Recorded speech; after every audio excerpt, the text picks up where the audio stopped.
Assalamualaikum warahmatullahi wabarakatuh. Alhamdulillahi rabbil alamin. Wassalatu wassalamu ala asyrafil anbiya'i wal mursalin wa ala alihi wa sahbihi ajma'in. Amma ba'du. Dewan Juri Dai Millennials Indonesia yang saya hormati, dan juga kepada seluruh peserta Dai Millennial yang seperjuangan dengan saya. Hari berlalu, musim berganti, waktu terus berlalu, tahun pun bertukar. Terkikis sudah sedikit demi sedikit sebuah kehormatan untuk mereka yang hanya digelar dengan sebutan santri di negara yang kita cintai ini.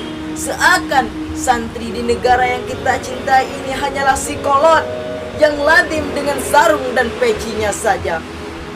Apakah kita, wahai saudara, betapa besar perjuangan dan pengorbanan mereka santri di dalam menopang negeri ini, sehingga hari ini negara ini menjadi negara yang besar, negara yang berwibawa tinggi, negara yang disegani hingga ke mancanegara. Ma'asyiral muslimin rahimakumullah.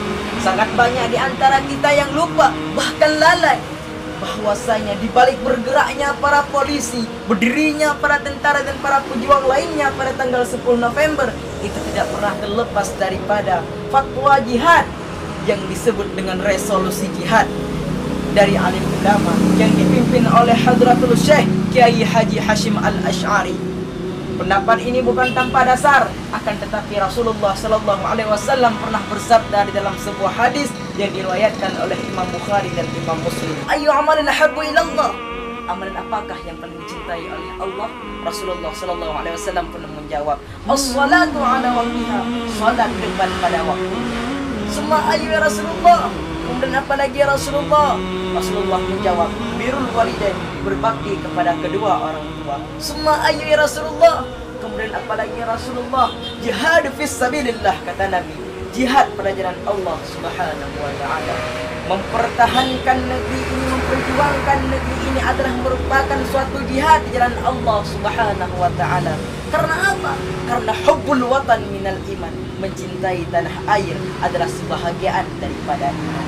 Maka atas dasar fatwa inilah, maka serentak para santri berteriak seantera jagat raya yang mulia ini dengan lantang kalimat Allahu Akbar. Dan dilanjutkan para pahlawan kita, Tengku Umar, Cuk Mutia dan lain sebagainya, mereka pun ikut menyuarakan lantang kalimah Allahu Akbar. Maka bubar dan pergilah mereka para penjajah pada tanggal 10 November yang dipimpin oleh para santri di garda terdepan untuk menopang negeri ini. Ma'asyiral muslimin rahimakumullah. Lafaz Allahu Akbar tidaklah bertujuan untuk memecah belah persatuan antara kita, karena mereka paham betul toleransi yang Allah firmankan di dalam Al-Quran surah Al-Hujurat ayat 13 yang berbunyi, Bismillahirrahmanirrahim. Ya ayuhan nasu inna khalaqnakum min zakarin wa unsa wa ja'alnakum syu'uban wa qabaila lita'arrafu. Inna akramakum indallahi atqakum. Innallaha alimun khabir. Wahai manusia, telah kami jadikan kamu itu daripada seorang laki-laki dan seorang perempuan, dan kami jadikan kamu itu berbangsa-bangsa dan bersuku-suku agar kamu saling mengenal. Sungguh yang paling termulia di antara kamu di sisi Allah adalah yang paling bertakwa. Sesungguhnya Allah itu maha mengetahui dan maha teliti. Dan lafaz Allahu Akbar tersebut bukan bertujuan untuk menentang para pemimpin, karena mereka sangatlah menghargai para pemimpin sebagai ulil amri yang disahkan oleh Syekh Mudawali Al-Khalidi, yaitu ulama yang termasyhur di kala itu. Dan mereka juga mengamalkan firman Allah Subhanahu wa taala yang tertera dalam Al-Qur'an surah An-Nisa ayat 59 yang berbunyi, Ya ayyuhalladzina amanu, hai orang-orang yang beriman, ati Allah, ta'alah kamu kepada Allah, wa ati Rasul, dan ta'alah kamu kepada Rasulullah, wa ulil amri minkum, dan ta'alah kamu kepada pemimpin-pemimpin kamu. Maka oleh sebab itulah saudara-saudara, marilah sama-sama kita jaga ukhuwah ini dan kita jadikan santri ini sebagai penopang negeri ini.